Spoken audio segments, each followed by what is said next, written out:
So ఓవరాల్గా ఇంకా మనము ఈ ఆవాస హిల్స్ ఈ ప్రాజెక్ట్స్ ఏవైతే మీరు చేస్తున్నారో వాటి గురించి డీటెయిల్గా చెప్పండి సార్. మీ ప్రాజెక్ట్లోనే ఎందుకు ఒక ప్లాట్ కానీ విల్లా ప్లాట్ కానీ ఓపెన్ ప్లాట్ కానీ తీసుకోవాలి అంటే ఎందుకు? ఇక్కడ ఒకటే అండి, ఇప్పుడు మేము సెలెక్ట్ చేసుకున్న ఏరియా మనం చూస్తే ఓఆర్ఆర్ ఎగ్జిట్ 12 చాలా దగ్గరలో ఉంటాం. రెండోది ఆదిబట్ల, ఇంతకుముందు ఆదిబట్ల మున్సిపాలిటీ ఉండేది, ఇప్పుడు జిహెచ్ఎంసీ లిమిట్స్ కింద కలిపారు. ఇప్పుడు మేము ప్రీవియస్గా స్టార్ట్ చేసినప్పుడు వైబీఆర్ ఇన్ఫ్రా ఆవాస హిల్స్ అనేది ఓన్లీ దట్ గ్రామ పంచాయతీ కింద ఉండేది. తర్వాత 1-2 years తర్వాత మున్సిపల్ కింద కలిపారు. ఇప్పుడు వచ్చేసని జిహెచ్ఎంసీ లిమిట్స్లో మర్జీ చేశారు. సో ఇవన్నీ కూడా జిహెచ్ఎంసీ లిమిట్స్లో మర్జీ చేశారంటే ఫాస్ట్ డెవలప్మెంట్స్ అనేది ఉంటాయి, న్యాచురల్గా ఫాస్ట్ డెవలప్మెంట్స్ వస్తాయి.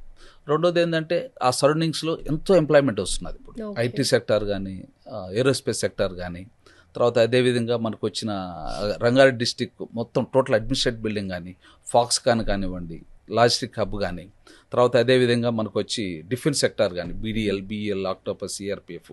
సో ఇవన్నీ కూడాను మనకి మాకున్న ప్రాజెక్ట్స్కి వెరీ నియర్గా ఉంటాయి. ఇవన్నీ సిఆర్పిఎఫ్ అయితే కనిపిస్తూ ఉంటుంది, కనపడుతూ ఉంటాయి. కనపడుతుంది.